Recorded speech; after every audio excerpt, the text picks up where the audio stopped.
Hey everyone, I'm Elizabeth Fay. I'm a NICU dietitian with about 10 years experience in the NICU. I'm really excited to join you today and kind of walk you through initiating both parenteral and enteral nutrition in the neonatal ICU. So we're going to start with the neonatal definitions, starting with gestation. And these are all going to be terms that you'll definitely come across in the NICU, whether you're providing your own coverage in the NICU or perhaps you're cross-covering as well.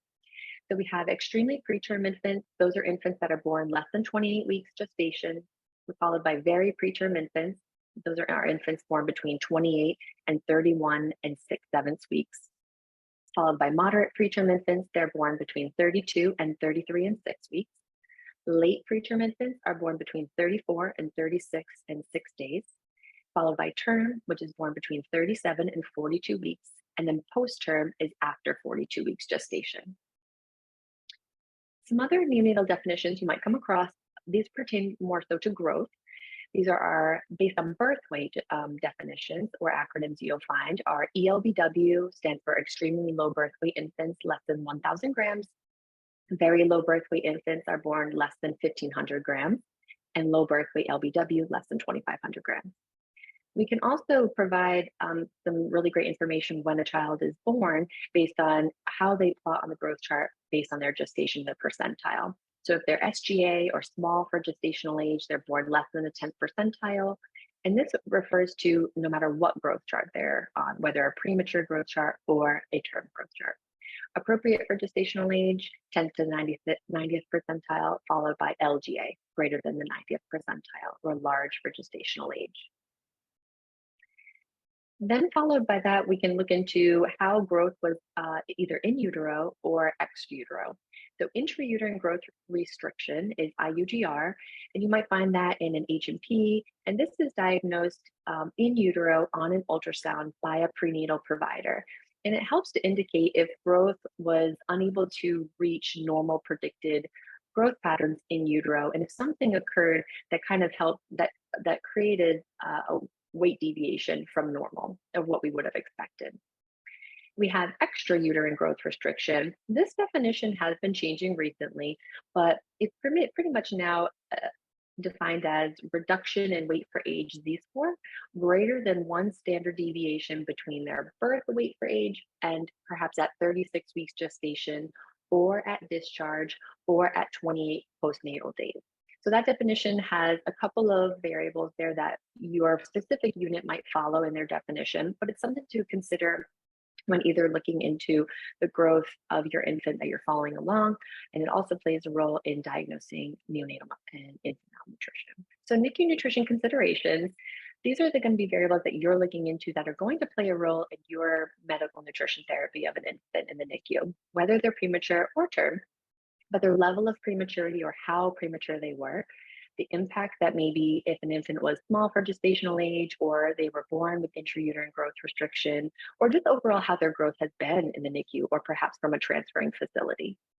There's also indications for catch-up growth in some occasions and taking those into consideration for the estimated needs of your infant. The respiratory status can play a role in increasing nutritional needs, but then also in the any types of medications that might play a role, level of fluid that's permitted, and finally, different medications that impact the nutritional needs.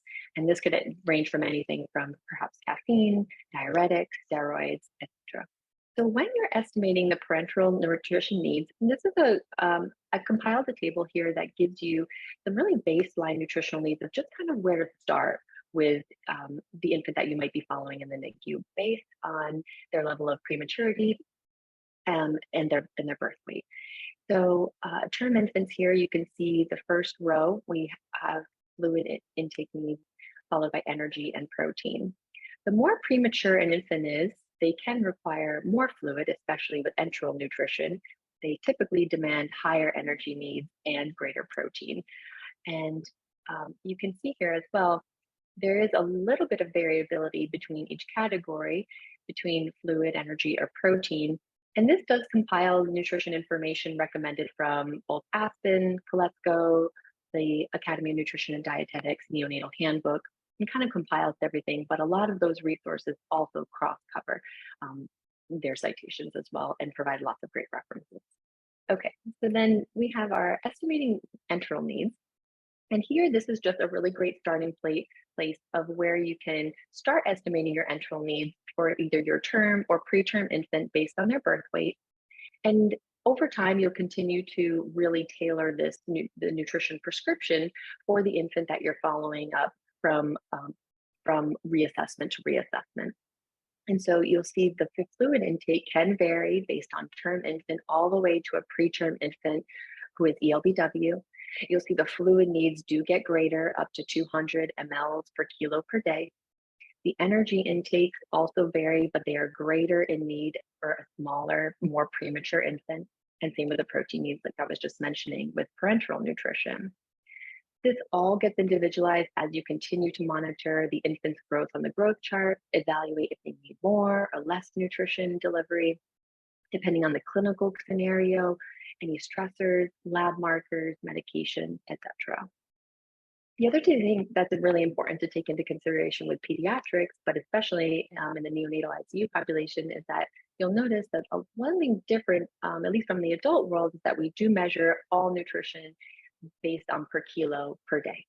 And because infants grow and their weight is always changing, we're always looking to evaluate and measure the amount of fluid or energy or protein per kilogram per day as they continue to grow. So this is something that's a little bit different, but I just wanted to make a notation of that might be a little bit different for someone that might be cross-covering, for example, in the neonatal ICU. Okay, so now looking at some growth goals. We do aim to support extrauterine growth to mimic how growth would have been intrauterine. And so we take into consideration the clinical course, any diagnoses, and any needs for the catch-up growth, but we really do want to mimic how growth would have been inside of mom. We want to take into account that postnatal diuresis, which occurs at about 4 to 6 days of life. It's expected to lose about 6 to 12%, and this is notating the nadir weight, the percentile, and the nadir z-score. So birth weight is regained at about 2 weeks, and it could be up to 3 weeks for very critical infants. This occurs when you look at the growth chart, it ends up making almost like a check mark. And that's really what we're looking for. We're looking at a birth weight that goes down in diuresis and then starts growing on that new growth trajectory. I have a great reference at the end of the slides that I'll reference to, but it's a great journal article about overall growth trajectories. Many facilities often use the Fenton 2013 growth charts, but there are other growth charts out there, including the Olson and Intergrowth postnatal growth charts. But the premature infant Fenton growth chart, we can track them along up until 50 weeks gestation. And then otherwise, we would use the WHO growth chart for 0 to 24 months. This is for term infants, or when a premature infant starts to become term, you can start plotting them at 40 weeks gestation. At 50 weeks, the Fenton 2013 growth chart starts to lap or overlap the WHO growth chart exactly. One nice thing to consider is using the WHO growth chart for the weight for length, irregardless of the infant's gestational age, in order to see how they look symmetrical to themselves. So once an infant's length is 45 centimeters, you can start to measure them and plot them on the WHO weight for length growth chart to start to see how they look weight for their own length, irregardless of their age. This is really important in the NICU because growth is important as far as weight gain is concerned, but linear growth shows the quality of the growth and the quality of the nutrition behind it. Linear growth and head circumference growth can help to showcase that lean muscle mass that the infant would be gaining rather than just fluid or fat mass. So the weight for length is really great because unfortunately in the NICU, we do see a lot of stunting that can occur. And sometimes the weight can be a little bit more generous than perhaps our length. So that's a really nice marker to use. The weight gain is measured in grams per day. Historically, it was measured in grams per kilogram per day. So you might see that referenced in articles and some different books that for resources. But because of the confusion with the type of calculation that it was, the push is now to calculate in just grams per day. One shortcut for evaluating the percentile and the z-score is to use PD tools. This is a great resource. pdtools.org is the website where you can plug in the infant's gestational age, their weight, head circumference, and length, and it will tell you the percentile, the z-score, and how much weight or linear growth or head circumference growth needs to be seen weekly in order to maintain the current percentile. If catch-up growth is needed, that will have to be modified, but it's a really fantastic resource. This is two examples of the Fenton 2013 growth charts. There's a girls and a boys one. Okay, so now let's get into how to initiate and advance parenteral nutrition in the neonatal ICU. So your feeding guidelines may include enteral and parenteral advancement. And not every NICU might have a feeding guideline, but the standard of practice is to have some type of feeding guideline, if possible, to get everyone kind of on the same page for advancement.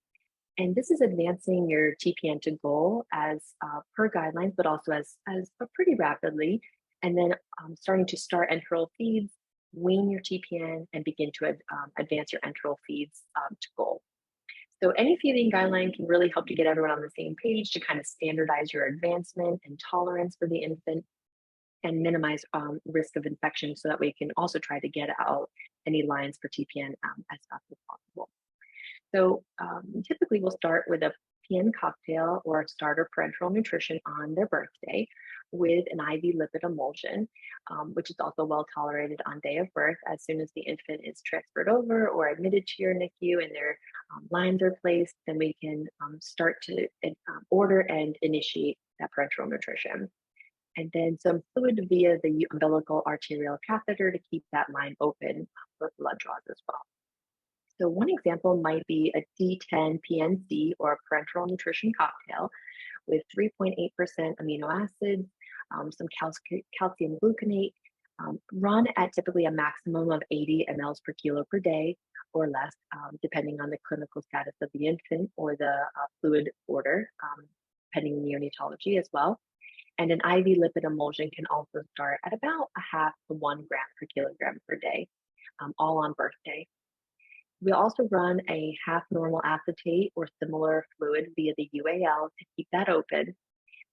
But unfortunately, this can take up quite a bit of volume per kilo, especially if the infant is, the smaller the infant is, the larger volume this will contribute, which unfortunately that UAL fluid does not, or the UAC fluid does not actually provide nutrition as far as energy or protein.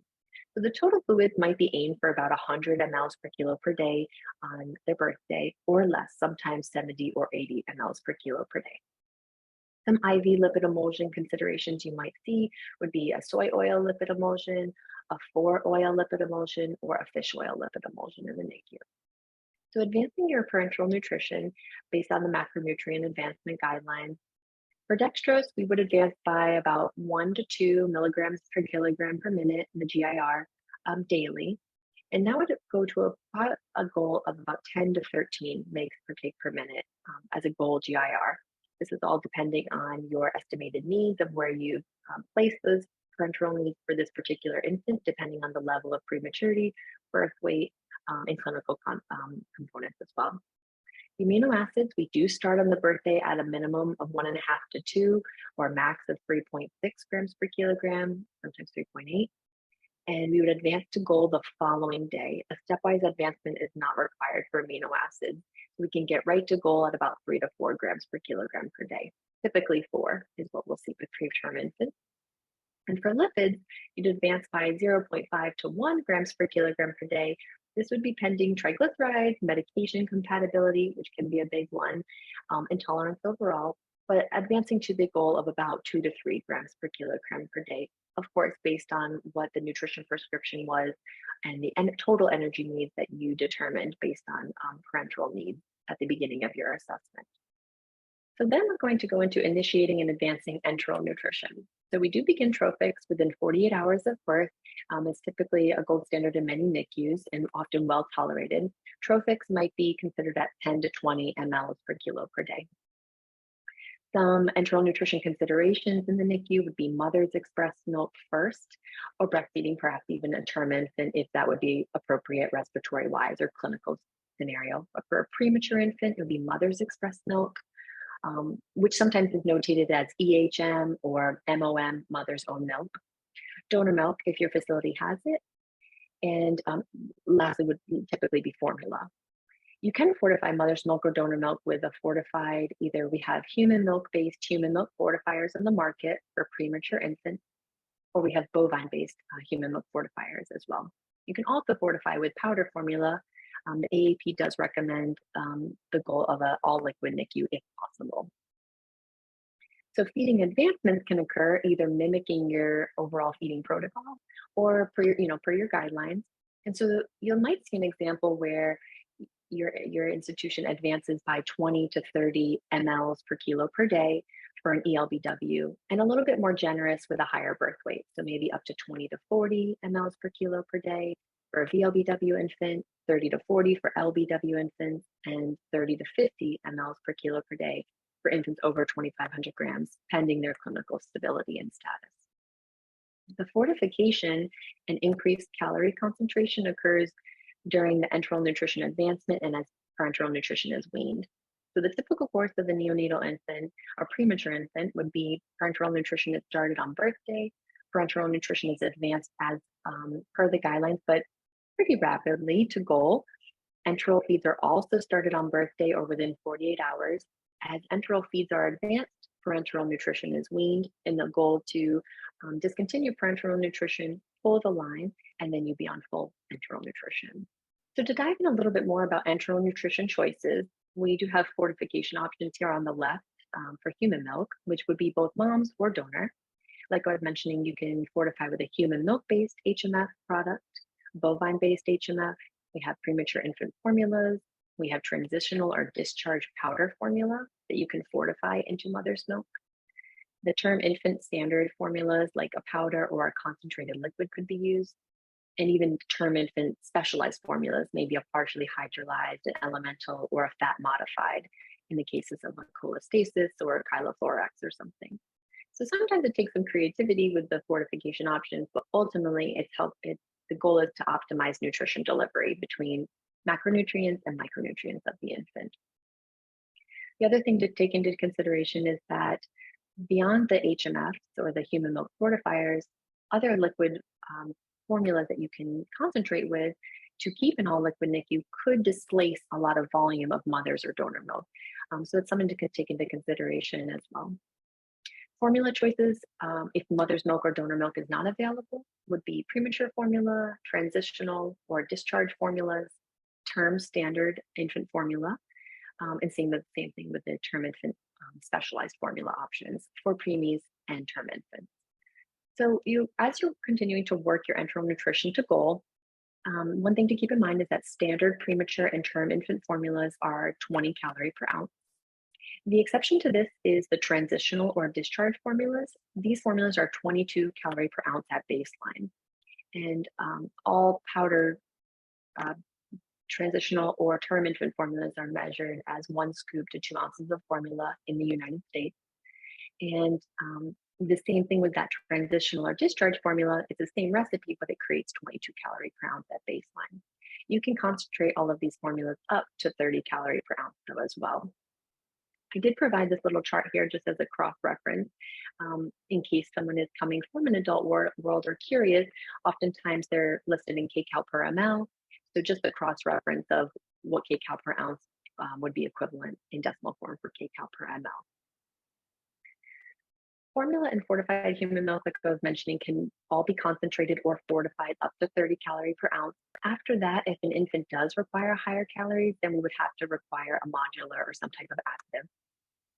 And premature infants are reliant on enteral tube feeds because their oral skills don't start until about 32 to 33 weeks gestation. So it takes some time for them to mature enough to be able to have that skill set to then start to take PO and continue to work on that, which can be a little bit of a journey for them as well. And it can increase energy expenditure. So goal enteral nutrition, given that pediatric patients continuously grow, just another note to measure that all the nutrition prescription is measured in per kilo per day. Nutrient delivery is highly reliant on fluid volume because infants only take nutrition in a fluid base, in a fluid status.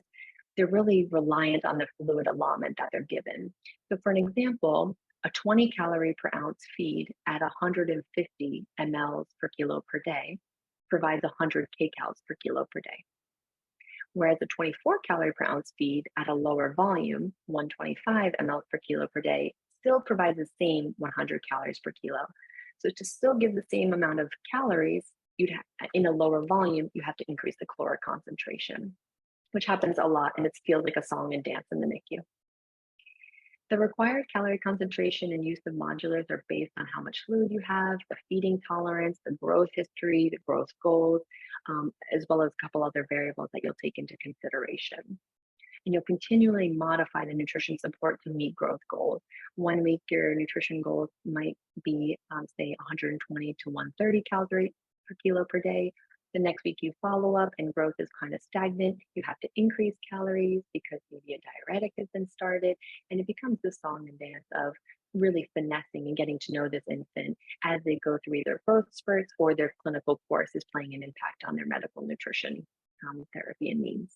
So here's just a depiction of that, where we would provide our nutrition delivery, we evaluate tolerance, we would assess growth, we intervene, and then we provide nutrition delivery, whether it's changed, and continue to evaluate tolerance, assess growth, intervention if needed.